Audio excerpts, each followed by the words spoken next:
So I'm glad to have her come do some stand-up. I hope to get to introduce her to you. This is Mara Wiles, everybody. Give her a nice round of applause. Mara Wiles. Give it up for Chuck, guys. Come on. ShaNae, D, Jordon. Jordon, we've been talking, and we're happy. We're so happy for you, but you can't be a better woman than the women on the show, is what I've decided. Me and Janae, who you'll see in a minute, said, please stop. You're getting too beautiful. Can we borrow some of your pills? I've got some broad shoulders I need to take care of. Every time. Guys, as you can see, I'm amazing with introductions. You guys are all falling in love right now. Boners down. Dave, I'm talking to you. Boners be gone. I'm normally pretty okay, but sometimes you run into somebody who's like a friend of a friend. It's like an acquaintance. Like the other day, I ran into this guy I didn't know so well, and he wanted to give me a hug right away. And I was like, put her there, pal. Then he came down for the handshake, but I was already up here in high five territory. So then he tried to give me a kiss on the cheek, okay? All right? And I didn't know what to do. So I just slept with him. And you know what, guys? Wasn't as bad as I thought it was gonna be. He had a kind touch and a gentle thrust. A stranger's love is a must. At least that's what my grandma always said about my granddad. We are gonna find him someday. I need blood. I need blood to live. Blood's hard to find. I do comedy, clearly. You're like, of course you do. Why aren't you? Are you Louis C.K.? No, I'm Mara, guys. Remember, a name that you'll never get right. You want to call me Mara. All of you right now, you want to say, oh, Mara. Oh, Mara, I love your Miami Vice look that you've pulled together this evening. Oh, Mara. No, it's Mara, guys. It's Mara. And yes, it took a while to get this look together. White blazers don't come easy. But it's Mara. Everyone wants to call me Mara because they always say they had a friend who they met on Birthright named Mara, or an au pair named Mara. No, it's Mara. When I was a kid, no one ever got it right. No one ever got it right. And I made a promise to myself early on. I said, you know what? I am not going to marry anyone unless they get my name right the first time they meet me.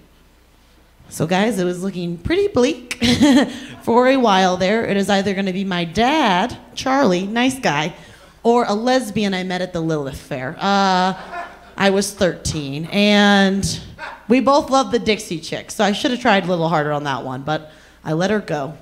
Cowboy took her away, and no, I actually do have a boyfriend. I met him. I never actually had to do online dating. I dodged that horrible bullet of douchebags somehow. Can you imagine, and just think of a bullet made of douchebags, just all wearing the same flat-brimmed hat coming at you full speed? I'll take your gut out real quick. No, I met my boyfriend the old-fashioned way. Drunk at a party. So there's hope for you all yet. Just go out later tonight and forget. And then you'll remember you slept with somebody the next day, and that helps a lot. I actually waited to have sex. I waited for someone to do it to me, and it took longer than I thought. When you're passive aggressive, you need someone to really get in there and mix it up. But I waited till I was 25. I waited till I was 25 to have sex, and I figured if it's good enough for Hertz rental car, it's good enough for me. I can finally afford to get this vacuumed out twice a week now. Wow. I know. Yeah. Twice a week. Thank you, Chuck. It is a great joke. It is an excellently, perfectly written joke, grammatically spelled perfectly right as well. I know. I wonder, I was ready for my first time because I had the tarp on me, so I figured, why not? I didn't know how to do it. I was like so concerned about cleanup.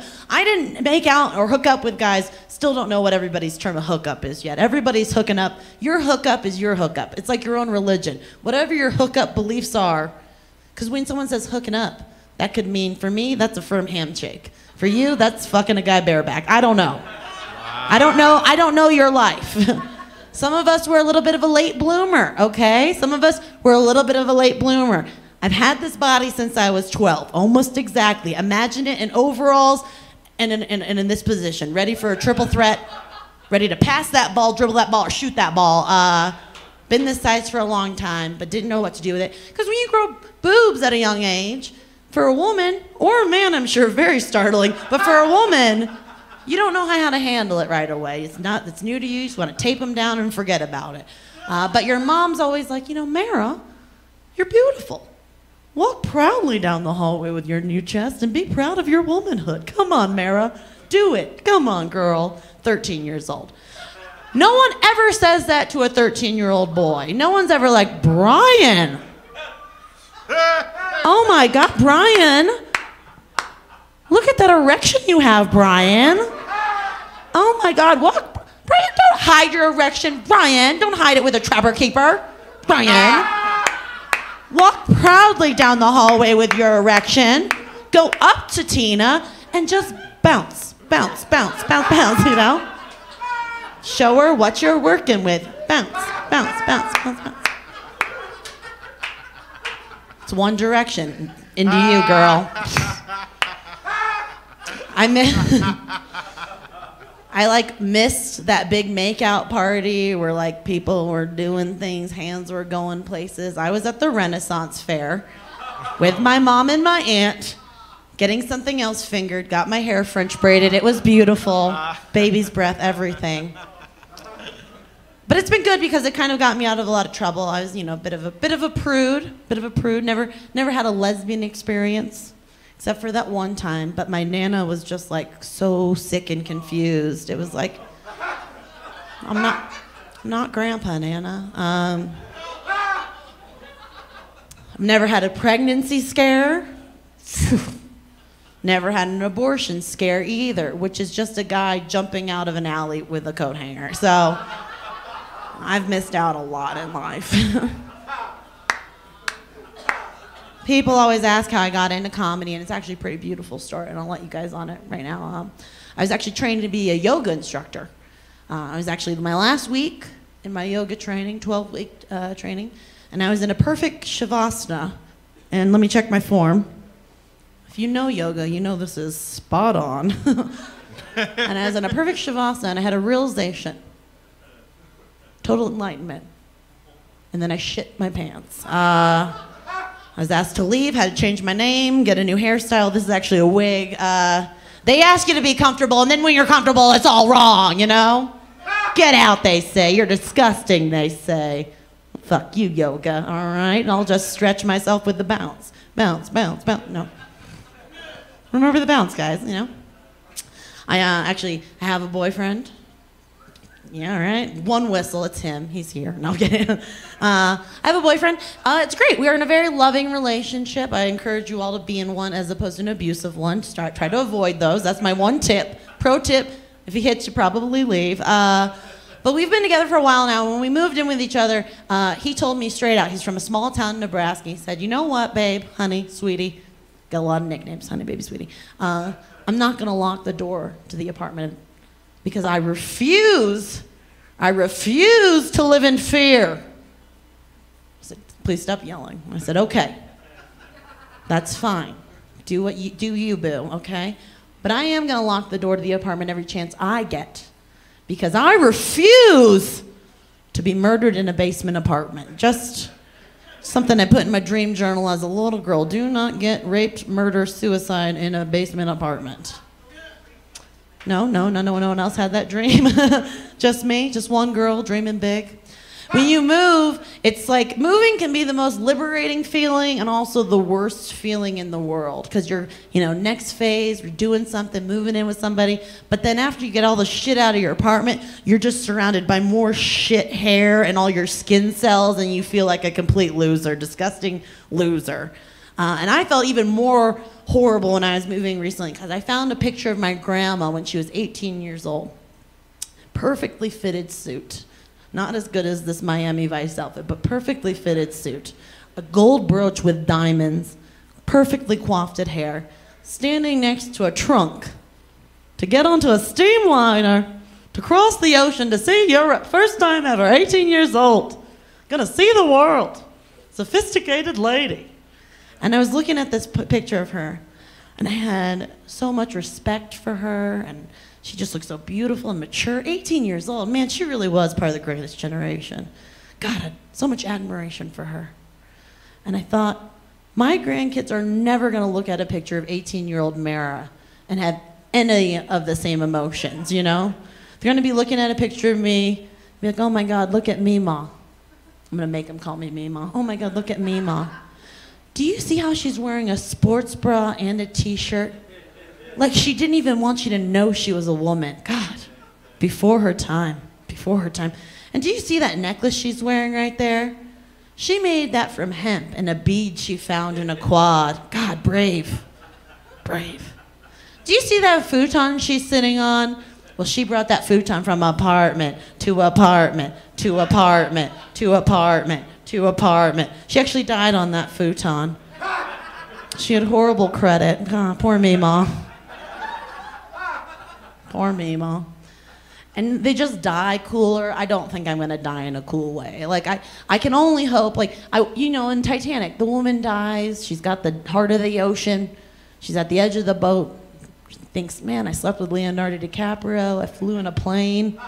I've done it all. Time to die in the arms of Bill Pullman. Paxton? Pullman. Paxton? Who knows? I can only hope for best case scenario for my death after. I can only hope it's something like after a fresh mall walk, I've worked up a good sweat, and I've got all blue, teal probably, all blue with a matching iPod Nano, because I just caught up with technology. And I'm gonna go, after the mall walk, I'm gonna go and I'm gonna indoor skydive to my death, and I'm gonna throw my iPod Nano at my grandkids. And I'm not gonna wear my diaper that day, because someday they're gonna be able to clone me, and I just want them to have that for their kids, you know? Dream big, guys. The future's beautiful, you know? No, nobody knows. Because you haven't been to the future yet. So, danger play, danger play. I've tried to get more into taking dirty pictures. I've never has anyone here sent the pics on the phone? Taking one right now. Taking one right now of his dick. Hashtag barely there. No.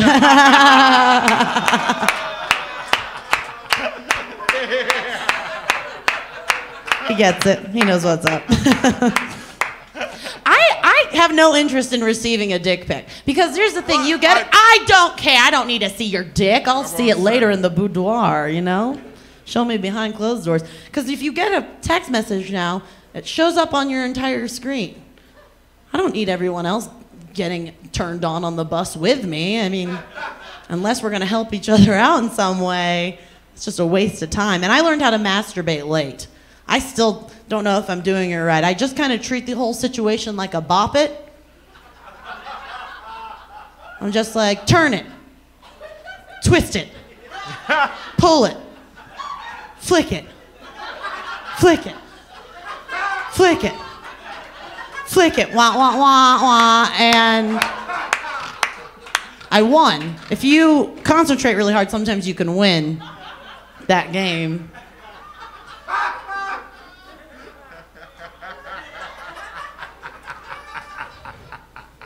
So my boyfriend asked for more. He was like, "You never send any." The only dirty picture he's ever gotten was me in a like just a regular bra wearing a flannel. Like, you're welcome. Like, that's thank you, Mara, for that.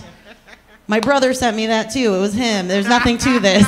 No head, just like manly flannel and like kind of boobs. Like, that's all he got. You're welcome. Because I don't know, I need a setup for that. I need lighting. I need an assistant. I mean, otherwise I'm gonna take it and it's just gonna look like two very intense games of Don't Break the Ice, you know? Or Kerplunk. Or Play-Doh, I don't know. It depends on your games that you're gonna play. He used to write me notes all the time, like love notes. And he still does, but at first they were a lot more romantic. There's like one was like, I hope we stay old together forever. Creepy, thank you. Thank you for that creepy note. Or you're the most beautiful woman I've ever met. Very beautiful. But now he's gotten a little lazy. It's now just like a picture of my boobs with a thumbs up next to it saying great job. And I am doing a great job. Thank you. Accurate if you're gonna make that an accurate drawing, you gotta remember this nipple right here. There's 3 of them. They're all special in their own way. Yeah, I'm blessed. I'm hashtag blurst, guys. People ask me too, they ask me what my number one fear is. Number one fear is squirrels, of course, squirrels. I think we can all relate to that. But my second fear in life is being left at the altar. And I'm not too worried about getting married right now, mainly because my boyfriend said we're not going to do it multiple times to my face. So I'm not too worried about that game plan happening. And that's okay, because the saying is that you need 2 months' salary to buy, an engagement ring. And I've already got so many friendship bracelets. I really don't need him going out of his way to get me another one. He's very poor. He's very poor is what I'm trying to say, guys. But he told me that, and I'm fine with it. But my biggest fear still to this day is being left at the altar. Can you imagine being left at the altar? Like the one person who said, girl, you're going to be my boo-boo for life. We're going to be riding dirty together till we're old. Let's do this. And then you show up and he decides, you know what? No thanks. Like, how do you recover from that? How do you bounce back and start a new life after being left at the altar? Do you get new hobbies? I mean, I guess you could take a dance class. But the only dance class you could really take by yourself is tap dancing. And how sad would that be? It's just like, so we met in college. And he said he loved me so much, okay? And then, I supported him all his way through law school. And then, when he started making money, he left me for his secretary. Jazz hands. Guys, thanks so much. Enjoy the rest of the show. Give it up for Chuck, everybody. Thanks so much, man. Thank you. Nice job. Mara Wiles, right? You're right. Go chase her down. Chase her down. Tackle her. She was phenomenal.